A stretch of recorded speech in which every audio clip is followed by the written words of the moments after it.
Good evening. আজকের ব্লগটা শুরু করছি এই সন্ধ্যে থেকেই। তো দেখো, আমার ঘুম থেকে উঠে কি ইচ্ছে হলো না ফুচকা খাওয়ার, আর ওদিকে বাপি তো ডিউটি থেকে ঘরে ফিরছিল। তো বললাম বাপিকেই বলে দেওয়া যাক। তো বাপিকে বলে দিয়েছি, বাপি ফুচকা নিয়েও চলে এসছে। তো দাঁড়াও, আগে বাপির কাছ থেকে ফুচকাটা নিয়ে নিই, তারপরে কথা হবে।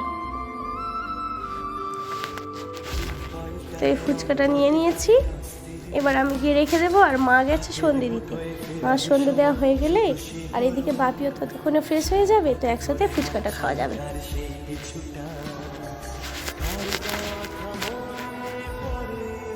আর দেখো, ফুচকার টক জলটাই নিতে ভুলে গেলাম, আবার এই নিয়ে গিয়ে রেখে দেবো।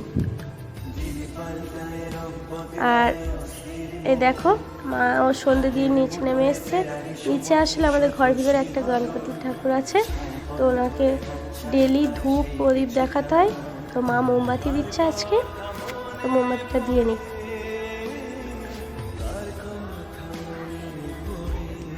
আর আমাকে দেখো, সেই আয়নায় দেখা যাচ্ছে।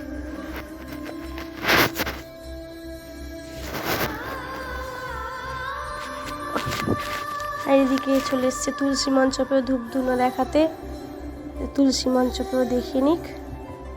আর আমি ততক্ষণ এদিকে ফুচকার জন্য অনেক তোড়জোড় শুরু করবো। তো মাদুরটা আগে পেতে নেবো, কেননা বুঝতেই পারছো ঠান্ডার সময়। তো এই পেতে এবার বাটি টাটি নিয়ে এসে সব কিছু ততক্ষণ রেডি করি, তারপরে মা বাপি এলে দেখা যাবে। তো দেখো, ফুচকাটা বাটির মধ্যে ঢেলে নিচ্ছি বা থালার মধ্যে। তার আগে টেস্ট করে তো একটা দেখতে হবে, তাই না? তো ওয়াও, হেভি খেতে, খুব সুন্দর। এবার টিভিটা চালিয়ে নিই। আর আসলে খাওয়ার সময় টিভি না দেখে আমি মোটেই খেতে পারি না। ফুচকাটা এবার খেয়ে নেবো একসাথে।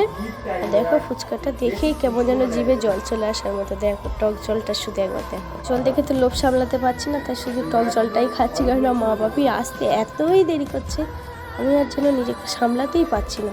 তারপর ফাইনালি মা চলে এসছে। দেখো কি বললো যে আমার দেরি হবে, তোমরা দুজনই খাও। তো আমরা ততক্ষণ খাওয়া স্টার্ট করেছি। আর বন্ধুরা, তোমরা আমার গলা শুনে অবশ্যই বুঝতে পারছো আমার শরীর কতটাই খারাপ। গলার ভয়েস তো বোঝাই যাচ্ছে না। তো ওষুধ খাচ্ছি জানো, তাও ঠিক হচ্ছে না। আর তার উপরে খাচ্ছি এই টক জল। এমনি শুনেছি টক জলে নাকি ঠান্ডা, তো জানি না, তাও বাবা ওইসব শুনতে পারবো না, আমার খাওয়া দরকার, খেয়ে যাচ্ছি। আর তারপরে বাপির নেশা হচ্ছে সন্ধ্যেবেলা চা খেতেই হবে। তো মা এদিকে বাপির জন্য চা বানাচ্ছে আর নিজেও খাবে। তো চাটা রেডি হোক, আর চলো আমি দাবায় যাই। তো দাবায় এসে দেখছি বাপি বসে বসে টিভি দেখছে আর মুড়ি খাচ্ছে। আর এদিকে মার ততক্ষণে চা হয়ে গেছে। তো আমাদের বাড়ি মেন কি বলো তো, র চা, মানে বাপি দুধ চা খায়, মা র চা খায়। কিন্তু আজকে সবার জন্য র চা হয়েছে, যেহেতু আগে ফুচকা খাওয়া হয়েছে না। তো এদিকে চাটা খাওয়া হয়ে গেলে আমি চলে যাব, মানে আমার শ্বশুরবাড়ি চলে যাবো আজকে। তো দাঁড়াও, তার আগে সবাই মিলে চাটা খাই। আর তোমরা আমাদের সঙ্গে দেখো, দিতে তো আর পারবো না। আর তোমরা বাড়িতে বসে কে কী খাচ্ছ এখন আর ভিডিওটা দেখছো, সেটা প্লিজ কমেন্টে জানিও।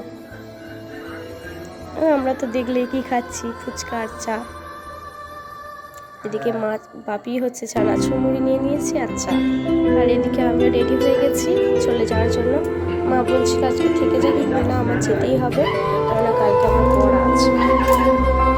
তো রেডি সেটি বেরিয়ে পড়েছি। হঠাৎ আবার মা কি বললো যে দাঁড়া, কী দেখে বুঝতে পারলাম না।